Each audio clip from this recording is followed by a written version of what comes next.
প্রধানমন্ত্রী নরেন্দ্র মোদীরও জন্মের certificate challenge. আর এই মুহূর্তের সবচেয়ে বড় আপডেট, মোদীকে পাকিস্তানে পুশব্যাক করানো উচিত। আলিপুরদুয়ারের খোয়ারাডাঙ্গা সভা থেকে কি মন্তব্য করলেন উত্তরবঙ্গ উন্নয়ন মন্ত্রী উদয়ন গুহ?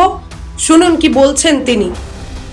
পরীক্ষা দেয়নি, যে লোকটা মাধ্যমিক পরীক্ষা দেয়নি তার বয়সটা কেমন করে নির্ধারিত হবে? সে কি সার্টিফিকেট দেখিয়ে প্রমাণ করবে যে সে ভারতীয়? তবে ভয় পাবেন না, আমার কথা শুনিয়ে তোমরা হয়তো ভয় পাবেন।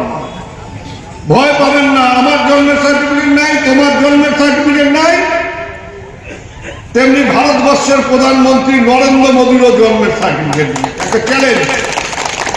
নরেন্দ্র মোদী যদি কোনো জন্মের সার্টিফিকেট দেখায় তাহলে সেটা জানবে আমার আগে জন্মিয়েছে। এবার কথা একটা আছে যে আমি জন্মের সার্টিফিকেট দেখাতে পারলাম না, আমি বাংলায় কথা বলি, সেই জন্য আমি বাংলাদেশি হয়ে গেলাম।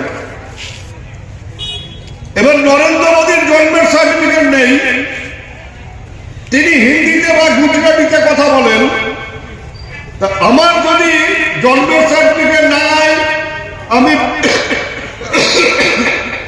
বাংলায় কথা বলি বলে আমি বাংলাদেশি হয়ে যাই, তাহলে নরেন্দ্র মোদীর জন্মের সার্টিফিকেট নেই, তিনি হিন্দিতে এবং গুজরাটিতে কথা বলেন, তাহলে তিনি কেন পাকিস্তানি হবেন না?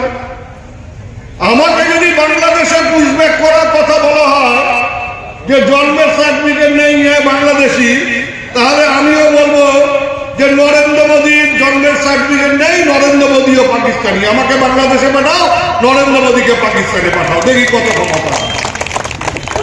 আমার বেলা সমস্যা আর নরেন্দ্র মোদীর বেলা সমস্যা নেই, বাঙালি তো এটা মানবে না, কিন্তু আরো জুলুম হচ্ছে, আরো অত্যাচার হচ্ছে।